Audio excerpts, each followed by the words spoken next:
My name is Cynthia Stevenson, and this is the story of how one single laugh, sharp, careless, and cruel, shattered whatever innocence I still had about trust, loyalty, and the quiet rot that can grow inside a relationship when only one person respects the boundaries. It started on a Thursday evening, simple and ordinary, the kind of night where you're supposed to feel safe in your own home. My boyfriend Brandon had just gotten another late-night notification from his phone. The screen lit up with the name that had become a problem long before I admitted it to myself. Natalie, his coworker, his new coworker, the woman who arrived at his company 3 months ago and immediately became everything. Lunch partner, inside joke buddy, late-night confidant. He didn't even bother hiding the messages anymore. I could see them from across the couch. Thinking about that thing you said today. You're hilarious. Still awake. I swallowed the discomfort building in my chest and tried for the 100th time to approach it calmly. Brandon, I said, I'm not comfortable with how much you and Natalie text, especially this late. He didn't nod. He didn't reflect. He didn't even pretend to understand. He laughed. Not a confused laugh, not a how silly is this laugh, but a sharp, mocking, full-volume laugh right in my face. Oh my God, Cynthia, he said, wiping his eyes as if I had just told a joke. You're so insecure. The words were thrown like darts. I can talk to whoever I want, whenever I want. This is 2024, not 1950. I stared at him, trying to process how quickly my vulnerability had become his punchline. I'm not saying you can't have friends, I whispered. I'm saying texting a woman, "Good night, beautiful," crosses a line. You're being controlling, he snapped. This is your problem, not mine. Work on your trust issues. There it was, the pivot, the way every concern somehow became a character flaw on my part. Over the next few weeks, it only got worse. At gatherings with his friends, I noticed the shift. Side glances, smirks, little comments like, Cynthia, relax. He's allowed to have female friends. You're not one of those girlfriends, are you? I felt myself shrinking the way people do when their truth keeps getting twisted into a weapon against them. But nothing compared to the night everything snapped. Brandon was getting ready to go out for drinks with his team. He put on the fitted shirt I bought him for our anniversary, spritzes the cologne he knows drives me crazy, and styled his hair with more care than I'd seen in months. Is it just the team, I asked softly? He glanced at me in the mirror. Why does it matter? I can go wherever I want, with whoever I want. Stop suffocating me. The words landed heavy, and suddenly something inside me stopped breaking and started hardening. You're right, I said slowly. You can. He paused, confused by my sudden agreement. Finally. Thank you for understanding. No problem, I replied. And you know what? I think I'll start applying the same philosophy. His head snapped toward me. What's that supposed to mean? Nothing bad, I said with a shrug. Just means I can talk to whoever I want to. Same rules for both of us. He rolled his eyes. Whatever makes you feel better about your insecurity. He walked out the door feeling victorious. He didn't know that was the moment everything shifted. I sat quietly for 10 minutes, staring at the door he had smugly closed behind him, then reached for my phone and made a call. Here's something Brandon never considered his family adored me. Not tolerated, not politely accepted. Adored. His father, Gerald, loved talking to me about old cars and restoration projects. His younger brother, Liam, had practically become my little shadow every holiday, always eager to show me his new guitar riffs. His mother, Karen, called me every few weeks for help with anything technological. And then there were his cousins, the ones Brandon dismissed as unimportant, uninteresting, or too needy. Mark, a photographer, struggling to get his work into galleries. Charles, a content creator with a small but passionate food channel. Both talented, both overlooked, both hungry for someone, anyone to believe in them. I texted Mark first. Hey, I saw your latest photo set on Instagram. Beautiful work. Ever thought about submitting to local galleries? His response was instant. Oh wow, thank you. I'd love to, but I have no idea how to get started. I know someone who owns a gallery downtown, I typed. Want an intro? You're an angel. Yes, please. Then Charles. Your latest video was amazing. My company's looking for someone to do short-form content for our lunch series. Interested pays well. What yes? Cynthia, seriously, thank you. I didn't flirt. I didn't push boundaries. I didn't cross lines. I just did something Brandon rarely did. I treated his family with kindness. Over the next 2 weeks, I grabbed coffee with Mark, helped Charles polish his portfolio, and met Evan, the cousin returning to town soon. All harmless, all supportive, all open book interactions. Brandon didn't notice at first. Natalie kept him busy. But then came the weekly family dinner. I walked in chatting with Mark about his upcoming gallery meeting, and Brandon froze mid-conversation, His eyes narrowed the way someone's do when their reflection suddenly shifts into something they don't like. "Since when are you two so close?" he asked. Mark smiled proudly. "Cynthia's been incredible. She got me connected with a gallery owner. Might have my first show soon." Brandon's forced smile was almost painful to look at. During dinner, Charles announced he'd landed the social media gig. "Thanks to Cynthia," he added, clinking his glass. "She recommended me to her company." Gerald raised his beer. "This woman does more for family than some people I know." The comment hit Brandon square in the ego, and his mother chimed in. "Cynthia, you have the kindest heart. Brandon is lucky." Lucky. He didn't feel lucky. Under the table, Brandon's foot found mine, hard. And when dinner was over, he cornered me in the kitchen. "What are you doing?" he hissed. "Talking to whoever I want," I said sweetly. "Same rules, remember. My family, really. They're nice people. We have things in common. That's allowed, right?" His jaw tightened. "This is different, and you know it. How they're just friends." His face reddened. "You're not being insecure, are you?" I whispered. He stormed out without a word. For the first time in months, I felt calm, because he had no idea that I had only just begun. Brandon didn't mention the family dinner again, but the shift in his behavior was impossible to miss. The man who used to brag that he never gets jealous suddenly cared very much about who I was speaking to and when. His eyes tracked my phone like a spotlight waiting for any flicker of a name he didn't approve of. Equality is always comfortable until it's truly equal. My days continued the same way they had since I adopted his rules. I met Mark for coffee to talk about possible themes for his gallery submission. I had lunch with Charles to help finalize his contract for the social media role at my company. I exchanged a few texts with Evan as he prepared for his big move to the city. Everything was harmless, thoughtful, and open. But every time my phone buzzed, Brandon's shoulders tensed. One night, when Mark texted to confirm his meeting time with the gallery owner, I felt Brandon's gaze snap to me. "Why is my cousin texting you at 9 at night?" "Gallery stuff," I replied calmly. "He has his meeting tomorrow." "Why?" "It's late." I looked at him unblinking. "You text Natalie later than this." "That's different." "How?" His mouth opened, then closed, then opened again, but no explanation came out. There wasn't one that didn't incriminate him. I watched the panic flicker behind his eyes as the mirror he'd forced me to look into finally faced him. The rules he used to justify everything suddenly felt like they weren't written for both of us after all. Good. Let him finally taste the imbalance I'd been choking on. When Evan officially moved into town, he texted me the moment he arrived. His mother Gloria had given him my number weeks earlier. "Cynthia just got here. Do you know any good gyms or restaurants? I'm totally lost." I sent him a long list of recommendations, places I knew and loved. He sounded genuinely appreciative, and since I remember how isolating a new city can feel, I offered to show him around on Saturday.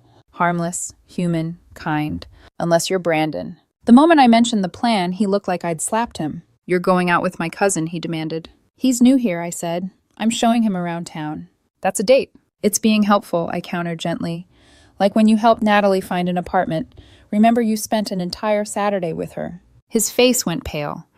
It was remarkable how selective his memory became only when the mirror faced me. Suddenly, the exact thing he did for Natalie was unacceptable if I did it for Evan. "I can't believe you're doing this," he whispered. "Doing what?" "Being nice to your family." "You're crossing a line." "No," I said softly. "I'm following the rules you set. You said we can both talk to whoever we want."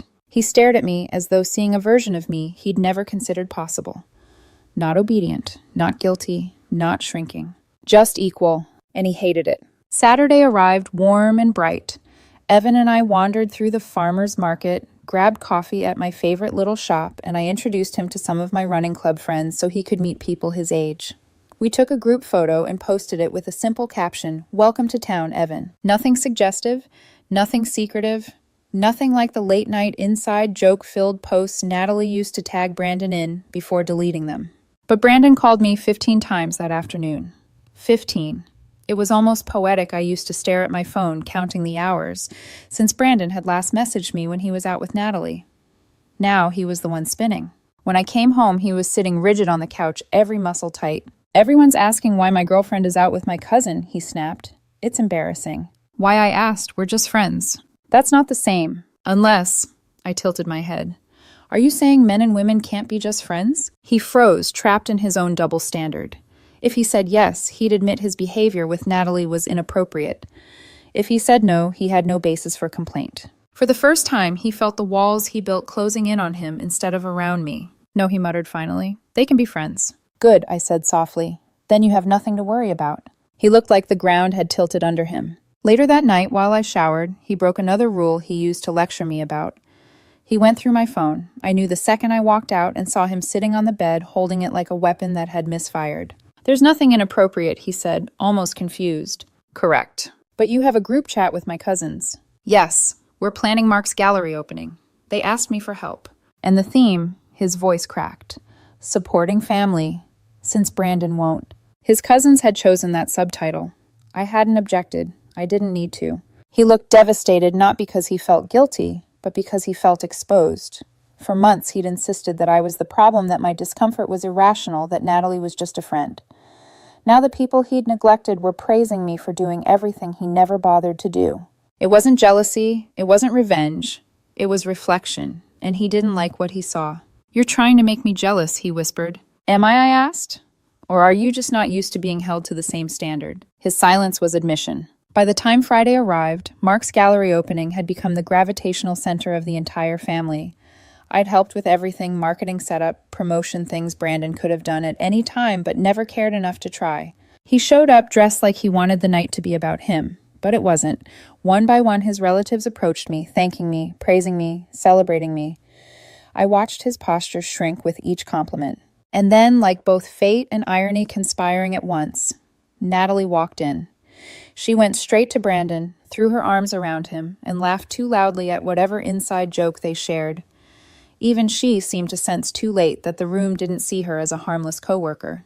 Brandon stiffened. His mother frowned. His father crossed his arms. Evan leaned closer and whispered, "People have seen them out late together, drinking, without you." I didn't cry, didn't flinch, didn't even feel surprised. I just felt the final piece click into place. This wasn't a misunderstanding. This wasn't accidental. This was exactly what I thought it was. And I wasn't the only one who saw it anymore. The unraveling had begun. The night of Mark's gallery opening didn't just expose cracks in my relationship with Brandon. It exposed the fractures he'd spent months pretending weren't there. And for the first time, it wasn't just me seeing them. His entire family, his cousins, even his coworkers.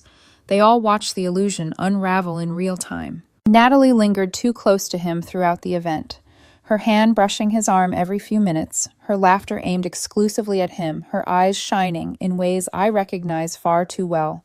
They looked exactly the way mine had looked months ago, back when I still believed his attention was something sacred. His cousin Charles gave me a look from across the room, a knowing, pointed look that said, "You see it too, right?" Yes, I saw everything. Brandon tried to distance himself from Natalie after noticing the way people stared, but every step he took away from her was 2 steps too late. Whispered conversations had already begun rippling through the room. Weren't they at that bar together last week? She's the one he always texts, right?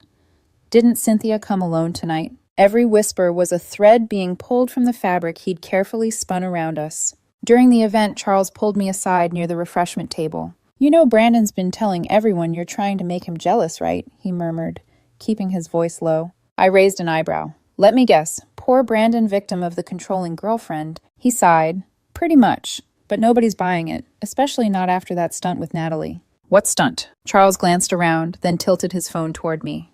A screenshot, a photo, a deleted Instagram story. Brandon and Natalie at a wine bar. 1 a.m., her leaning into him, his arm behind her chair. The caption, "Can't sleep without laughing first." Charles whispered. Everyone saw it before she deleted it. My chest didn't tighten, it didn't sink, it didn't shatter. Instead, it felt calm, as if my heart had already accepted the truth long before my mind caught up. I handed the phone back. "Thank you." He nodded, squeezing my shoulder gently. "You deserve better than this." For months, I'd repeated that same sentence in my own head, too afraid to say it aloud. Hearing someone else speak it, someone from his family, brought a quiet sense of validation I didn't know I needed. Mark's event wrapped up beautifully. He sold 3 pieces, glowing with the kind of pride I'd hoped he'd feel all along.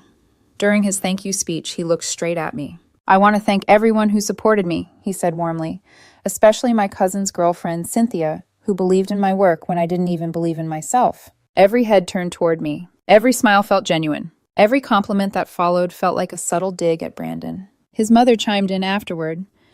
"Brandon, you never helped him with this. Why not?" His response was a tight, dismissive shrug.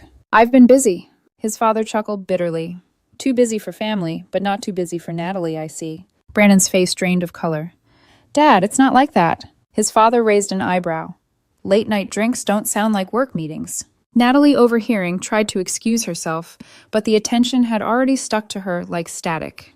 Even she could sense the shift, how the warmth of the room had turned cold around her. When we finally got in the car to head home, the silence felt hard and metallic. Brandon gripped the steering wheel like he wanted to crush it. The second we stepped inside our apartment, the storm broke. You turned my entire family against me, he exploded. I didn't turn anyone, I said quietly. I helped them. If that makes them question how you treat them, that's on you. This is about Natalie, he spat.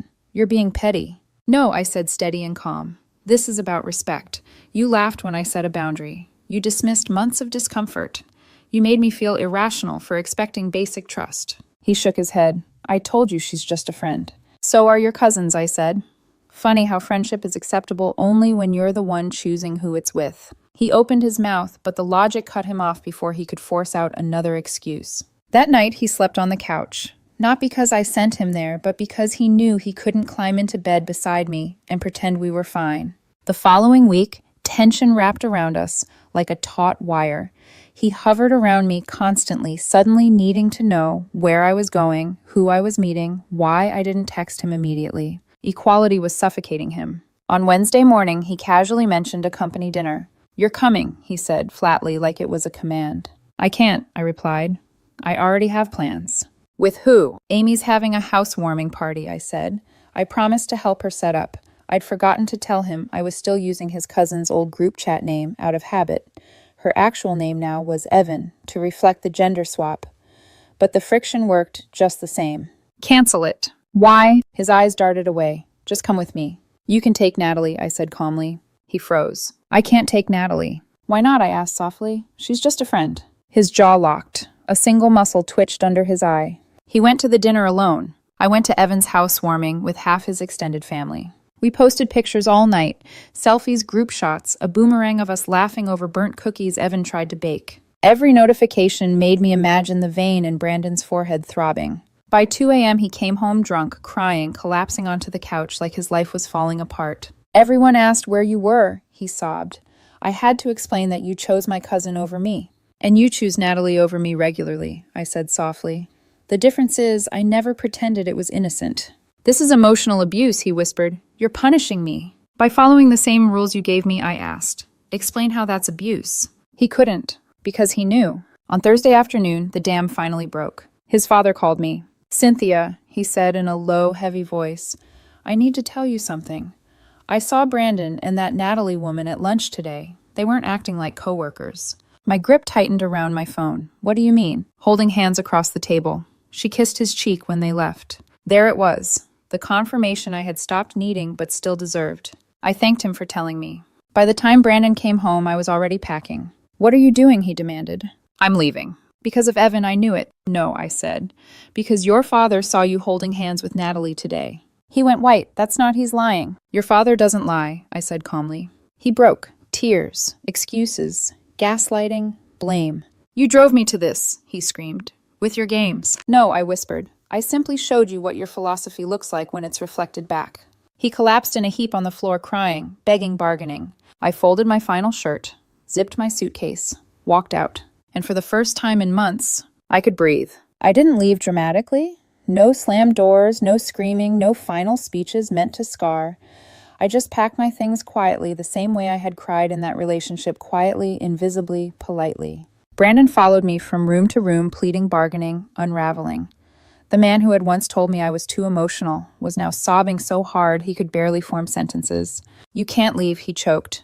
We can fix this. I'll stop texting Natalie. I'll block her. I'll do whatever you want. You already did what you wanted, I said softly. For months. That wasn't I didn't, Cynthia, please. His voice cracked with desperation, but I didn't feel triumphant. There was no satisfaction in watching someone who hurt you finally understand the damage they caused. There was only exhaustion, deep, bone-tired exhaustion. I walked into the living room and zipped my suitcase. He grabbed the handle, hands shaking. Don't go, he whispered. I promise I'll change. You don't need to change for me, I said. You just need to admit what you've been doing. I didn't cheat. You crossed every boundary I tried to set, I replied.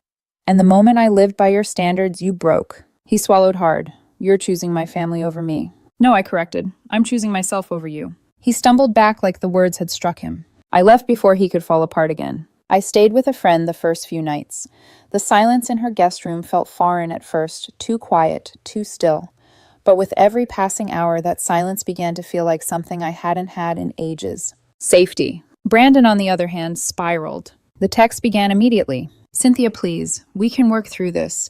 Don't throw everything away. I'll do therapy. I'll do anything. Just come home. Then the anger. How could you betray me like this? You're ruining our relationship. My family is on your side because you manipulated them. You're heartless.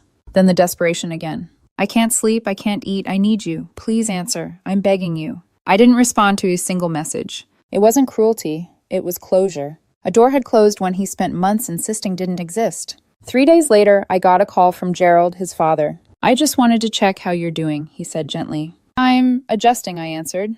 There was a pause. Then he cleared his throat and spoke in a tone heavy with disappointment. I talked to Brandon again after what I told you. He finally admitted it. Admitted what? The hand-holding.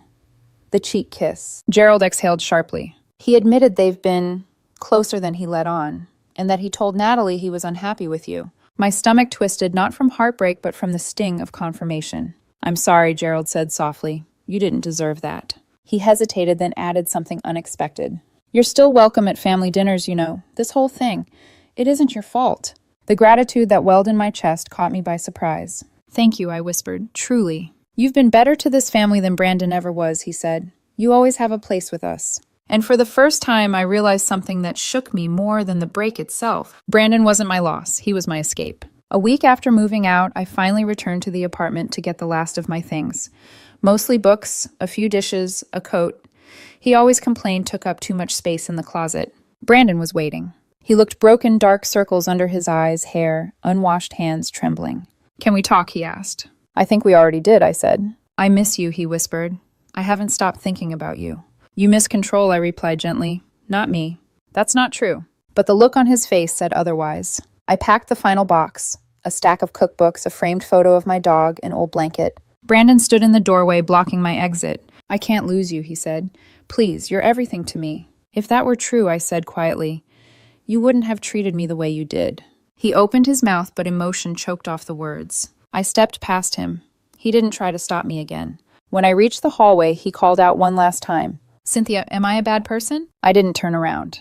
You're not a bad person, I said softly, but you're someone who refuses to take responsibility for the hurt you cause, and that makes you dangerous to love. He didn't say anything else. I carried my final box down the stairs, out the door, into my car, and drove away without looking back. But this wasn't the end. A storm was still building quietly, privately, on Brandon's side of the world. One that was about to collide with him harder than anything I could have inflicted. Because Natalie, she was about to show him exactly what happens when you think someone else's attention is yours to keep. And Brandon would learn painfully that sometimes the person you choose over your partner was never choosing you in the first place. 3 weeks passed. 3 weeks of silence from my end and chaos from Brandon's. 3 weeks of him trying to rebuild the narrative he had shattered with his own hands. 3 weeks of him learning what happens when the world finally sees you without the excuses you hide behind. I didn't plan revenge. I didn't plot anything. I simply moved on.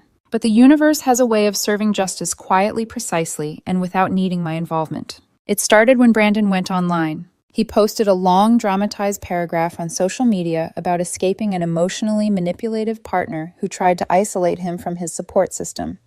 A support system we all knew referred to Natalie. 2 months ago, that post might have worked. 2 months ago, people might have believed it. But not now. Not after everything that had unfolded at the gallery. Not after his parents witnessed his closeness with Natalie. Not after his cousins had experienced my support firsthand. The comments rolled in fast. From Mark. Didn't Cynthia help me get my first gallery show? She was the only one there for months. From Charles. She got me a job and never asked for a thing in return. From Evan. She's been nothing but respectful since I moved here. Where was all this supposed manipulation? And then the one that detonated the whole thread. From his father, Gerald. Maybe focus less on coworkers and more on why you lost a good woman. That comment alone got over 400 likes. Brandon deleted the entire post within an hour. But screenshots lived forever, and they circulated through his extended family until half of them were texting me asking if I was okay, if I needed anything, if I needed help moving more things, or if I wanted to attend upcoming family events without him. I shouldn't have felt relieved, but I did. Not because they chose me, but because they finally saw him. Then came the irony. The part of the story I hadn't seen coming, even though every clue had been right in front of me. Natalie was never interested in Brandon. Not like that. Not seriously. Not long term. She was using him for validation, a little late-night entertainment, a boost to her ego, someone to flirt with during slow afternoons at work, a man to lean on for attention when her real relationship wasn't giving her the thrill she wanted. Because Natalie, she had a girlfriend, a long-distance one, a real one, a serious one, and she didn't tell Brandon until the moment he became fully available. One of Brandon's co-workers reached out to me, almost sheepish. Yeah, Natalie shut him down pretty hard. Told him she wasn't interested in anything serious. Apparently she thought he knew she was taken. He didn't know. He never asked. He never cared about anything beyond how her texts made him feel. And just like that, Brandon learned what it felt like to be the side character in someone else's emotional story. He wasn't heartbroken because he loved her. He was heartbroken because she was never his in the first place. A week later, he called me. I let it go to voicemail. He didn't say hello, didn't ask how I was. He went straight to panic. Cynthia, she played me. Natalie used me. She has someone else. She always had someone else. Silence. Then he started crying. This is your fault, he sobbed. If you hadn't been so difficult about her, I wouldn't have pushed her away, and I hung up before he could finish. Not out of cruelty, out of self-respect. The next day he tried again. I didn't return the call. I dialed 911 and requested a wellness check at his address. When the police arrived, he was fine, embarrassed, angry. He never tried that tactic again. Here's the twist Brandon never saw coming. I wasn't dating any of his cousins. Never flirted with them. Never crossed a line. Mark actually gay. He'd come out to me privately weeks before trusting me because I listened. Charles happily married. Brandon had forgotten because he never asked about anyone else's life unless it related to him. Evan started dating someone from my running group about a week after he moved here. Brandon never noticed because he was too busy watching my Instagram to see anything that wasn't about him. Brandon projected his guilt onto my friendships because he assumed everyone else's intentions mirrored his own. But intentions reveal character, and he finally had to see his. Meanwhile, my life didn't fall apart after leaving him. It blossomed. I found a small but beautiful one-bedroom apartment with sunlight that poured through the windows each morning. Light I hadn't realized I'd been missing. I kept in touch with his family, who still invited me to events because their connection to me wasn't conditional on him. Gerald invited me over to help restore his old car. Karen sent me new recipes to try. Charles's wife invited me to brunch. Mark's second gallery show was already in the works, and he asked me to help with the promotional planning. They had become a second family, one that valued respect, honesty, and kindness. And for the first time in a long time, I felt appreciated. Not for what I tolerated, but for who I was. I started dating again, too. Someone gentle, someone grounded, someone who thought boundaries were healthy, not controlling. Someone who didn't laugh when I was vulnerable. A man who, when I told him about everything that had happened, looked at me and said, "You didn't ask for too much. You asked for the bare minimum." I believed him. The last update I received about Brandon came from Evan, sent with an apologetic wince emoji. By the way, your ex brought a new girl to family dinner last night. Apparently, she spent the entire evening glued to her phone, texting other men. Brandon confronted her about it. And Gerald said loud enough for everyone to hear, "Well, Brandon, you can't be insecure about it. She can talk to whoever she wants, right?" The table burst into laughter. Except Brandon. Here's the lesson. When someone mocks your boundaries, believe them. They're showing you they're incapable of honoring them. When someone flips your concerns into accusations, believe them. They're showing you they can't love without control. When someone demands freedom but can't handle equality, believe them. They're showing you who they truly are. And if you ever decide to prove your point, do it so honestly, so quietly, so thoroughly, that their entire family sees the truth without you saying a single cruel word. Brandon wanted to talk to whoever he wanted, and he did. In the end, he kept the freedom and lost everyone who mattered. I kept my dignity, my self-respect,